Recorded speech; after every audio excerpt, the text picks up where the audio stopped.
সংগ্রামী জননেতা জনাব মির্জা আব্বাস বক্তব্য নিয়ে আসবেন।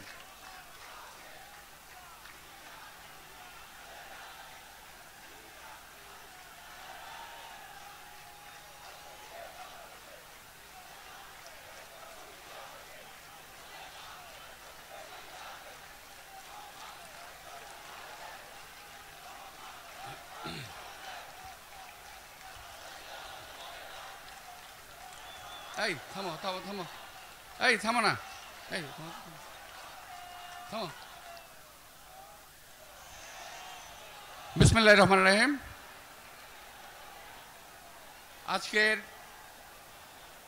বিশ্ব গণতান্ত্রিক দিবস উপলক্ষে আয়োজিত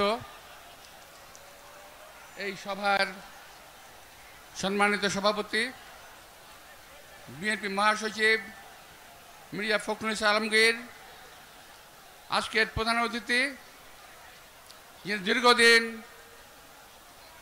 সুদূর প্রবাস থেকে বিএনপিকে পরিচালিত করছেন, আজকের এই পর্যায়ে নিয়ে এসেছেন আমাদের সেই নেতা তারেক রহমান,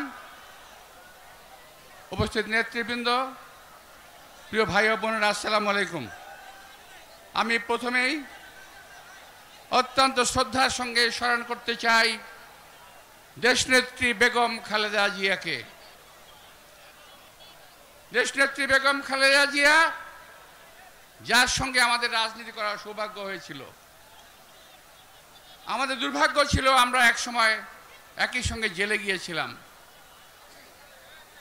পরবর্তীতে তিনি যখন ছাড়া পান, আমরা তারও অনেক পরে ছাড়া পাই, যখন 2008 সালে নির্বাচন হচ্ছিল।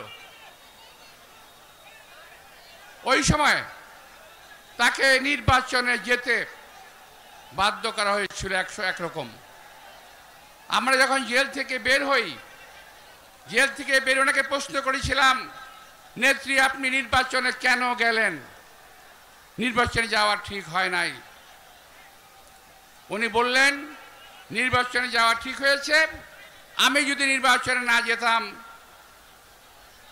তাহলে তোমাদেরকে জেল থেকে বের করতে পারতাম না, এই জন্যই আমাকে নির্বাচনে যেতে হয়েছে।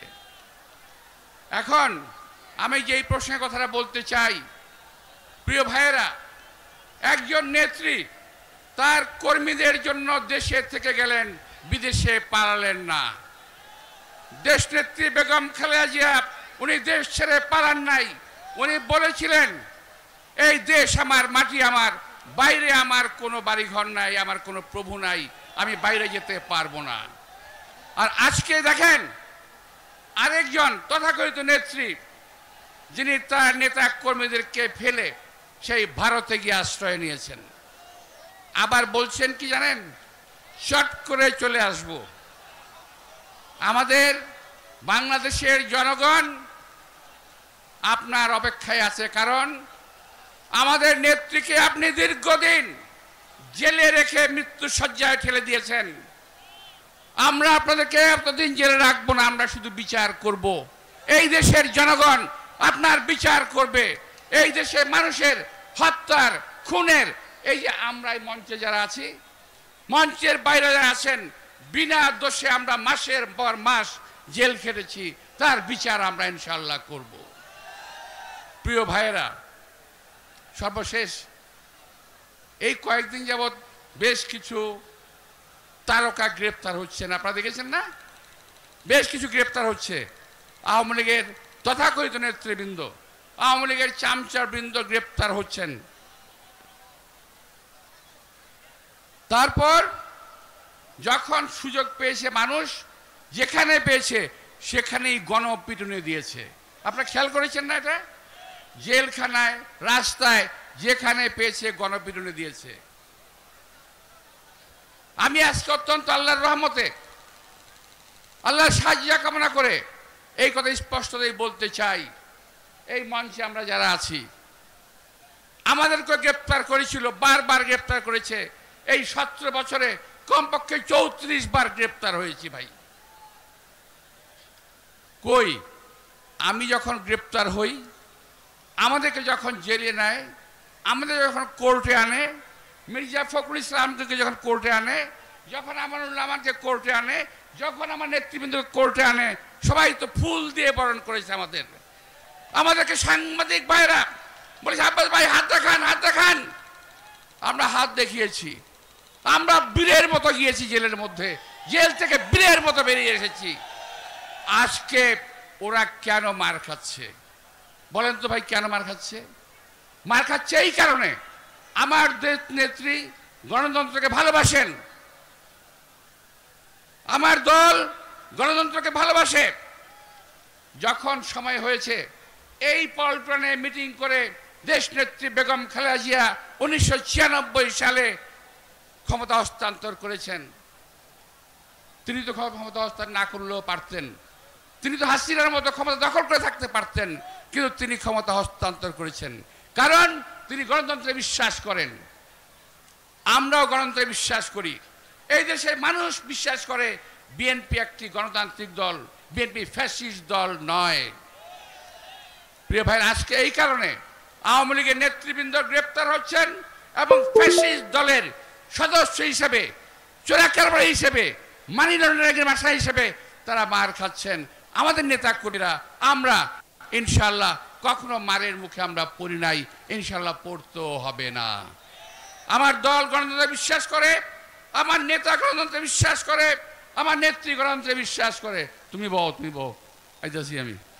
তো যাই হোক, আমার ওদিকে সময় শেষ হয়ে গেছে, তা আমি আর সময় নষ্ট করব না।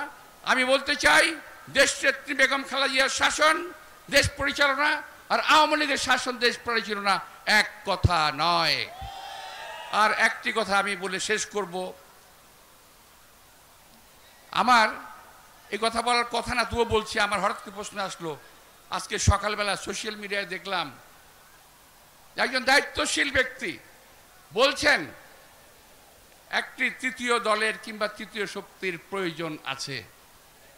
আমি দেখলাম, আমি ওনার এই কথাটা বুঝতে পারলাম না উনি কি বলতে চান। ওই জায়গায় বসে, ওই অবস্থানে বসে ওনার মতো ব্যক্তি এই কথাটা কি করে বলেন? আমি কিছু বলবো না, আমি শুধু বলবো জাতির সামনে আপনি আপনার এই বক্তব্যের ব্যাখ্যাটা দয়া করে তুলে ধরবেন, নইলে জাতির মনে সন্দেহের সৃষ্টি হবে। আমাদের নেতা বিএনপি মহাসচিব বারবার বলছেন আমরা আপনাদেরকে সময় দেব, যথাযথ সময় দেব, আমরা প্রয়োজনীয় সময় দেব। তার অর্থ এই নয় যে আজীবন আপনাদেরকে আমরা সময় দেব, এই কথাটা মনে ভুললে হবে না। কিন্তু আপনার ওই বক্তব্যে মনে হচ্ছে আপনার ওদের আজীবনী ক্ষমতায় থাকতে চান। সেই চিন্তা করবেন না, সেই দুঃশাসন, সেই দুশ্চিন্তা করলে কিন্তু ভুল চিন্তা করবেন। করেন না, 1000 রাজনৈতিক দল করেন, কোনো অসুবিধা নাই, কিন্তু এই জায়গায় বসে যে কথা বলছেন এই কথাটা শোভনীয় নয়। আপনি দয়া করে জনগণের সামনে আপনার বক্তব্যটা স্পষ্ট করবেন আশা করি। আপনাদের সবাইকে আন্তরিক শুভেচ্ছা এবং ধন্যবাদ জানিয়ে বক্তব্য শেষ করছি। খুদা হাফেজ। বাংলাদেশ জিন্দাবাদ, দেশনেত্রী বেগম খালেদা জিয়া জিন্দাবাদ, তারেক রহমান জিন্দাবাদ, বিএনপি জিন্দাবাদ।